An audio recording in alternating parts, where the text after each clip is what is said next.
Halo semuanya, ketemu lagi dengan Rahel di sini. Oke, pada pertemuan kali ini kita akan membahas materi PPKN untuk SMA semester 1, bab 2, bagian pengenalan norma dalam kehidupan sehari-hari. Oke, tanpa lama-lama, kita langsung ke materi aja ya. Oke, pertama di sini ada pengertian norma.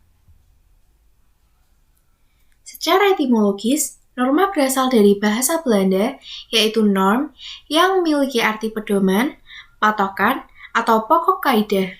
Sehingga, norma dapat diartikan sebagai kaidah yang menjadi sebuah petunjuk, pedoman bagi seseorang dalam bertindak serta dalam bertingkah laku dalam kehidupan di lingkungan masyarakat. Misalnya, norma kesopanan, norma hukum, serta norma agama. Nah, dengan kata lain, norma adalah kebiasaan umum atau aturan yang menjadi pedoman perilaku yang sudah ada dalam suatu kelompok masyarakat dan memiliki batasan wilayah tertentu. Oke, di sini sudah aku garis bawahin ya, jadi itu adalah pokok dari pengertian norma. Oke, kita lanjut. Batas norma sosial adalah perilaku yang pantas bagi suatu kelompok masyarakat, sehingga juga dapat disebut sebagai kaidah sosial atau peraturan sosial. Oke, kita lanjut ke fungsi norma. Nah, di sini ada beberapa fungsi norma. Oke, yang pertama yaitu untuk membantu mencapai tujuan bersama dalam masyarakat. Kedua, untuk mengatur tingkah laku masyarakat agar sesuai nilai yang berlaku. Ketiga, memberikan batasan, yaitu berupa larangan atau perintah bagi setiap individu dalam berperilaku dan bertindak. Keempat, memberikan batasan dalam bertindak. Kelima, memaksa individu dalam beradaptasi dengan norma-norma yang berlaku dalam masyarakat, serta menyerap nilai-nilai yang diharapkan. Dan yang terakhir, memberi petunjuk atau pedoman bagi setiap individu dalam menjalani kehidupan di masyarakat. Oke, kita lanjut membahas tentang ciri-ciri norma. Nah, di sini ada 6 ciri-ciri norma yang akan aku sebutin. Yang pertama, dinamis. Nah, maksud dari dinamis itu sendiri yaitu menyesuaikan dengan perubahan sosial sehingga dapat dikatakan bahwa norma sosial dapat mengalami perubahan atau tidak tetap ya. Oke, selanjutnya tidak tertulis. Ketiga, norma adalah hasil kesepakatan, dibuat secara sadar. Lalu selanjutnya adalah pelanggar norma akan mendapat sanksi. Dan yang terakhir, masyarakat adalah pendukung yang menaatinya. Jadi, tanpa adanya masyarakat, norma tidak akan dapat berfungsi dengan baik. Karena masyarakat adalah orang yang menaati atau menjalani norma tersebut. Oke, lanjut ke nilai-nilai dalam norma. Nah, di sini ada beberapa nilai-nilai dalam norma yang sudah aku rangkum. Oke, mari kita mulai. Yang pertama, dapat menciptakan ketertiban dan keamanan. Nah, di sini ada beberapa nilai-nilai dalam norma yang udah aku rangkum. Oke, untuk penjabarannya kalian bisa dengarkan dari video ini ya. Oke, yang pertama ada perlindungan bagi keberadaan masyarakat. Nah, apa sih maksud dari nilai ini? Jadi, tanpa adanya norma, dapat terjadi ketidakharmonisan relasi antar individu. Norma memaksa seseorang untuk melaksanakan kewajibannya terlebih dahulu. Norma juga melindungi masyarakat, terutama dari penyimpangan perilaku, dan melindungi masyarakat dari perampasan kepentingan-kepentingan pihak yang lemah oleh pihak yang merasa kuat. Oke, selanjutnya ada memberikan rasa keadilan dan kepastian hukum.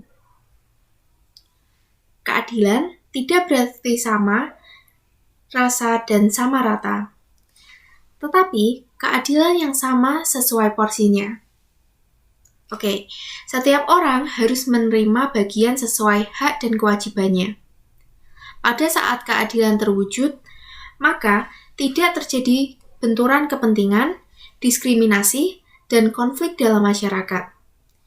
Dengan demikian, norma menjamin terwujudnya nilai-nilai kemanusiaan yang adil dan beradab, serta nilai keadilan sosial bagi seluruh rakyat Indonesia dalam kehidupan berbangsa dan bernegara. Di dalam norma hukum, keadilan berarti adanya jaminan negara terhadap anggota masyarakat untuk mendapatkan apa yang menjadi haknya dan memperoleh perlakuan yang sama di hadapan hukum.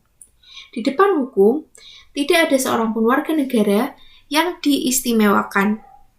Oleh sebab itu, hukuman yang diberikan atas pelanggaran norma hukum mempunyai dasar pembenarannya sebagai pembalasan atas kesalahan si pelanggar, memberi efek jera, memungkinkan rehabilitasi pelaku, dan mengisolasi pelaku untuk mencegahnya melakukan lagi kesalahan yang membahayakan orang lain. Oke, selanjutnya ada nilai, petunjuk arah, dan pedoman dalam bersikap dan bertindak.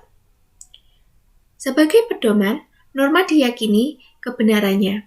Dengan kata lain, norma melekat dan mengarahkan perilaku manusia sesuai ketentuan yang telah disepakati bersama. Melalui norma, inilah kita dapat mengetahui tindakan yang harus dilakukan atau tindakan yang harus dihindari. Oleh sebab itulah, manusia akan cenderung mematuhi ketentuan norma karena sekaligus takut akan konsekuensi sanksi jika tindakan yang dilakukan melanggar norma tersebut. Oke, selanjutnya ada pencegahan benturan kepentingan dalam kehidupan masyarakat. Masyarakat Indonesia terdiri atas beragam suku, bahasa, budaya, dan agama.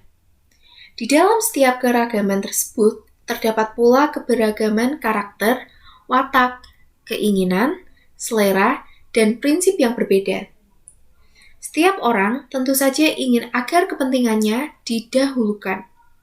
Jika kepentingan masing-masing individu tersebut sejalan, tidak akan terjadi benturan atau menimbulkan masalah. Namun, jika kepentingan tersebut berbeda, bahkan bertentangan, maka akan terjadi benturan kepentingan satu sama lain yang bisa memicu konflik. Oleh sebab itulah, norma berfungsi sebagai pencegah benturan kepentingan dalam kehidupan masyarakat, karena dengan adanya norma menjamin tatanan kehidupan bersama yang teratur dan menjamin hak masing-masing individu dalam kehidupan bermasyarakat. Oke, di sini kita akan masuk ke nilai terakhir, yaitu untuk menciptakan ketertiban dan ketentraman. Masyarakat akan tertib dan teratur jika norma yang berlaku ditaati bersama. Contohnya, ketika ada larangan untuk tidak membuang sampah di suatu tempat, kita diminta untuk membaca dan mematuhinya. Jika kita tidak mematuhinya, tentu saja sampah akan menumpuk di tempat tersebut dan mengganggu serta menyebabkan polusi, bau menyengat, sekaligus memungkinkan penyebaran penyakit. Selanjutnya kita masuk ke sumber norma. Nah, di sini sumber norma ada 4. Yang pertama kesusilaan, kedua sumber dari norma agama, ketiga norma hukum, dan yang terakhir norma kesopanan. Oke, pertama kita akan masuk ke sumber norma kesusilaan. Nah, secara garis besar, norma kesusilaan bersumber dari hati nurani. Oke, yang kedua ada norma hukum. Oke, secara garis besar, norma kesusilaan bersumber dari hati nurani. Nah, hati nurani manusia mengenai baik buruknya perbuatan. Sanksinya tidak tegas karena berasal dari diri sendiri. Baik itu berupa perasaan menyesal, malu, sedih, bersalah, dan lain sebagainya. Contoh norma ini adalah kejujuran, keadilan, dan sifat menghargai orang lain. Kedua ada norma agama. Nah, Norma agama bersumber dari Tuhan Yang Maha Esa, yaitu berupa petunjuk hidup yang berasal dari Tuhan Yang Maha Esa dan disampaikan melalui perantara utusannya, berisikan suatu perintah dan juga larangan. Sanksi yang diterima memang tidak dirasakan secara langsung, karena baru akan terasa saat meninggal dunia nanti di akhirat. Contoh norma agama adalah menunaikan ibadah dan tidak melanggar larangan Tuhan. Oke, selanjutnya kita akan masuk ke norma hukum. Nah, sumber dari norma hukum yaitu adalah suatu pemerintahan atau suatu lembaga. Nah, sumber norma ini tentunya sudah diakui oleh mayoritas masyarakat dan menjadi sebuah ketentuan sah yang sudah ada dan sanksinya tegas. Selain tegas, sanksinya juga nyata dan sifatnya memaksa. Contohnya adalah larangan untuk mencuri dan jika terbukti mencuri akan dipenjara. Selanjutnya yang terakhir adalah sumber dari norma kesopanan. Nah, sumber dari norma kesopanan itu relatif. Nah, jadi relatif itu adalah apa yang dianggap sebagai sebuah norma tentunya berbeda-beda dalam berbagai tempat dan waktu. Sanksinya juga tidak tegas. Contoh, norma ini adalah makan dengan tangan kanan. Oke, jadi maksudnya relatif tuh kayak bisa beda-beda di berbagai tempat gitu. Misalnya di Indonesia kan kalau manggil orang yang lebih tua kita harus pakai sebutan kayak bapak, ibu, om, tante. Nah, di luar negeri belum tentu sama. Misal di Amerika, mereka tuh tidak membudayakan panggilan seperti itu. Jadi mungkin mereka akan manggil dengan namanya langsung buat yang sudah akrab. Oke, selanjutnya kita membahas mengenai macam-macam norma. Nah, yang pertama di sini norma dibedakan berdasarkan sifatnya. Dan di sini ada dua, yaitu ada norma formal dan norma non-formal.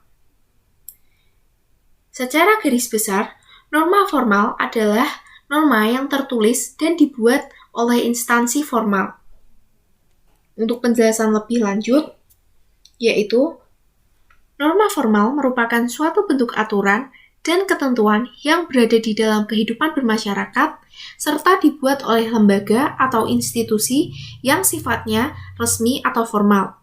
Norma formal pada dasarnya dibuat oleh lembaga-lembaga yang bersifat formal, seperti perintah presiden, peraturan pemerintah, konstitusi, dan lain sebagainya.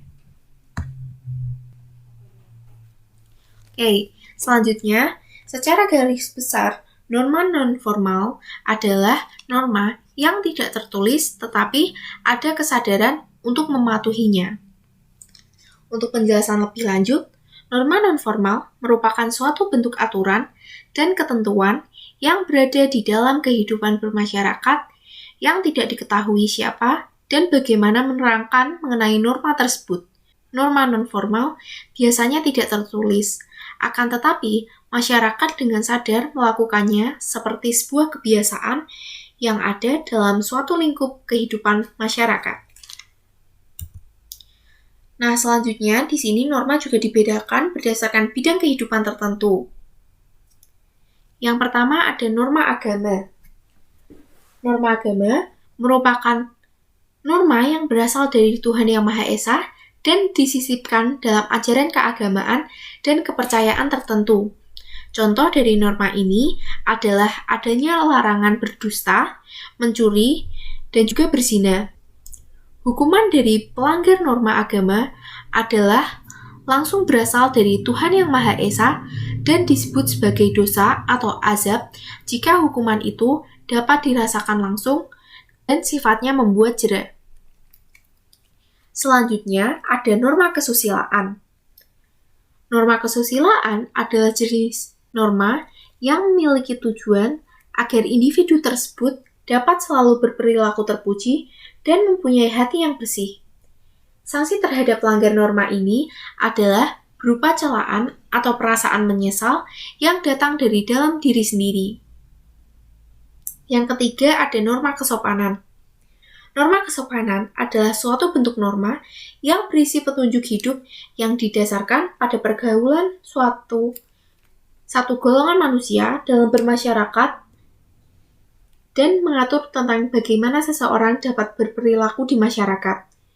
Contoh norma ini adalah adanya anjuran untuk memberi dan menerima sesuatu dari orang lain menggunakan tangan kanan. Keempat, ada norma kelaziman. Norma kelaziman adalah jenis norma yang berupa segala bentuk tindakan yang dianggap baik, patut, sopan, dan dianggap sudah ada dalam kebiasaan masyarakat. Contohnya, kebiasaan makan memakai alat berupa sendok bagi orang Indonesia. Dan yang terakhir ada norma hukum. Norma hukum adalah aturan-aturan yang dibuat oleh lembaga negara yang berwenang, yang mengikat dan bersifat memaksa, demi terwujudnya ketertiban masyarakat. Sifat memaksa dengan sanksinya yang tegas dan nyata inilah yang merupakan kelebihan norma hukum dibanding dengan ketiga norma yang lain. Negara berkuasa untuk memaksakan aturan-aturan hukum guna dipatuhi dan terhadap orang-orang yang bertindak melawan hukum akan diancam dengan hukuman. Ancaman hukuman dapat berupa hukuman badan atau hukuman benda. Di samping itu, masih dimungkinkan pula dijatuhkannya hukuman tambahan, yakni pencabutan hak-hak tertentu, perampasan barang-barang tertentu, dan pengumuman keputusan pengadilan. Demi tegaknya hukum, negara memiliki aparat-aparat penegak hukum seperti polisi, jaksa, dan hakim. Sanksi yang tegas dan nyata dengan berbagai bentuk hukuman seperti yang telah dikemukakan itu tidak dimiliki oleh ketiga norma yang lain. Sumber hukum dalam arti material dapat berasal dari falsafah, pandangan hidup, ajaran agama, nilai-nilai kesusilaan, adat istiadat, budaya, sejarah, dan lain sebagainya. Dengan demikian, dapat saja suatu ketentuan norma hukum juga menjadi ketentuan norma-norma yang lain.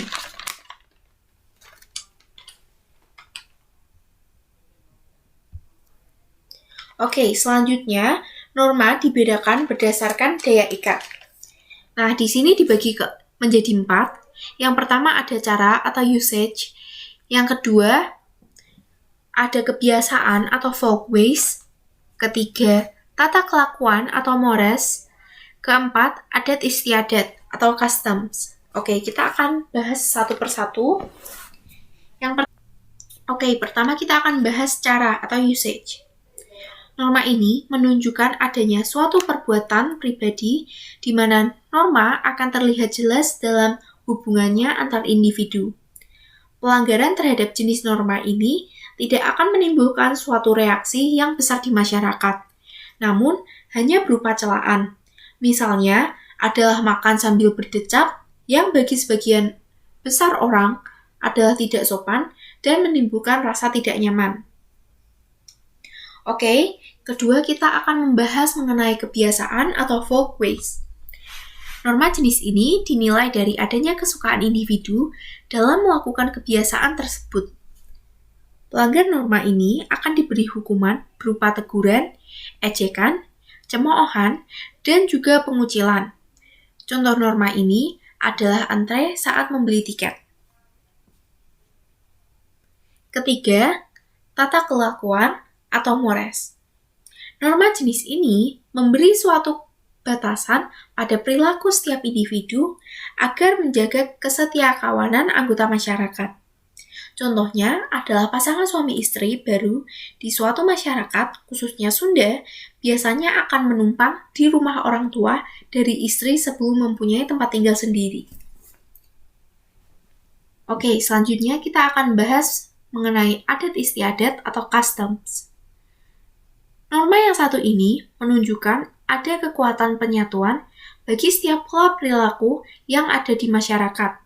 Pelanggar norma ini akan dihukum berdasarkan tata aturan yang berlaku di masyarakat, karena setiap wilayah atau adat akan berbeda jenis hukumannya dan berbeda aturannya. Oke, sekian dulu pembahasan kita kali ini mengenai pengenalan norma dalam kehidupan sehari-hari. Sampai ketemu di video selanjutnya.